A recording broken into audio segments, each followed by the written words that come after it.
Hello everyone, welcome to my YouTube channel. हाँ तो guys, आप कैसे हैं? और आप सभी पर ईश्वर की कृपा बनी रहे और आपका हर दिन मंगलमय हो।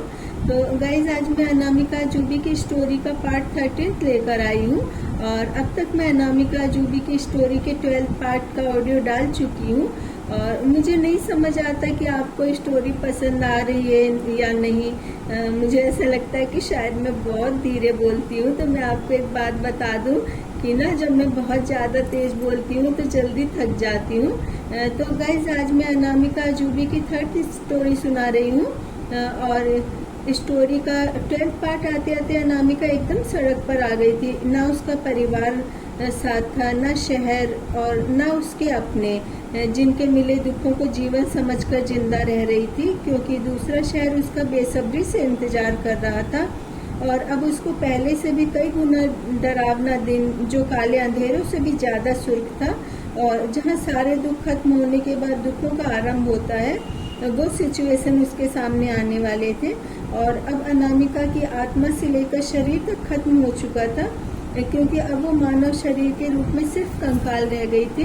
तो गाइस, लड़की की मौत 3 बार होती है। एक बार जब वो जन्म लेती है तब परिवार और समाज के तानों से, और दूसरी अपने घर से जब उसकी विदाई होती है, और तीसरी जब उसकी दुनिया से विदाई होती है। लेकिन यहाँ तो अनामिका को तीसरी मौत ससुराल के रूप में मिली थी। और जब अनामिका की मायके से विदाई हो रही थी तो उसको नहीं मालूम था कहाँ जाना है और इन बची हुई सांसों को क्यों बचाना है, क्योंकि अनामिका की जिंदगी में कष्टों की उम्र उसकी उम्र से भी बहुत ज़्यादा थी, और तजुर्बे भी उसकी उम्र से बहुत ज़्यादा थे उसके।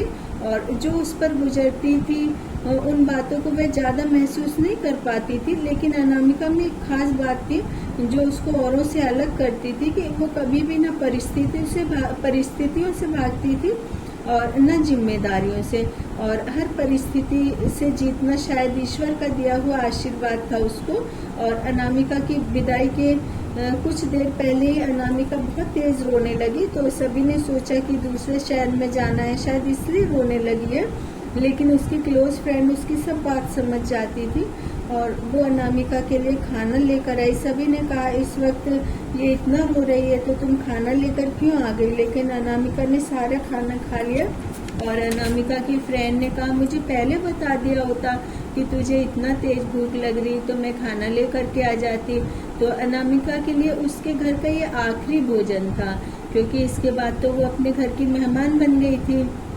और जब वो पहली बार मायके आई थी तब उसकी मम्मी और फ्रेंड्स ने बहुत सारे तरीके का भोजन बनाया था, लेकिन अनामिका ने कुछ भी नहीं खाया।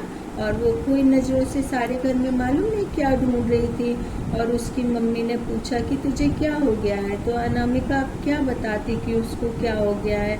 उसके पास तो अब कुछ बचा ही नहीं था, क्योंकि उसकी उम्मीद ही उसकी सबसे बड़ी दौलत थी, और जो कि वो हमेशा के लिए खत्म हो गई थी।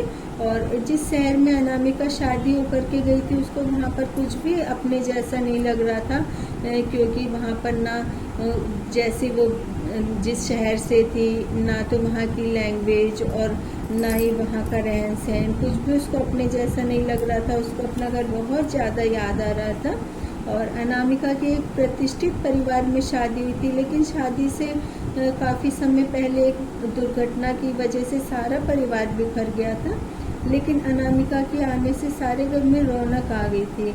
और अनामिका के जब मुंह दिखाई की रस्म हो रही थी तभी कस्बे की एक बुजुर्ग महिला आई, और उन्होंने जैसे अनामिका का घूंघट उठाया और कहा कि इतनी छोटी उम्र की लड़की क्यों लाए हो? देखो, ये तो सो गई। तो अनामिका को मुंह दिखाई की रस्म में जो रुपए मिले थे उसमें से कुछ रुपए अनामिका की नंद ने उसको दे दिए थे। तो उन पैसों से अनामिका ने ससुराल के बच्चों के साथ मिलकर के जलेबी की पार्टी की थी, क्योंकि अनामिका को जलेबी बहुत ज़्यादा पसंद थी।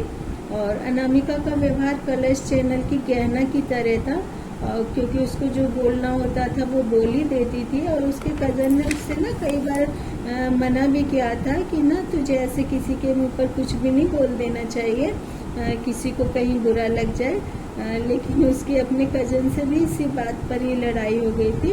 और अनामिका के हस्बैंड और सास का नेचर भी कलश सीरियल के कलाकार की तरह ही था। लेकिन आप ये मत सोचना कि मैं आपको बालिका वधू की स्टोरी सुना रही हूँ। तो आज मैंने आपको अनामिका जोबी की 13th स्टोरी सुनाई, तो आप लोग मेरी स्टोरी को पढ़ें और व्यूज़ दें और मुझे सब्सक्राइब करें।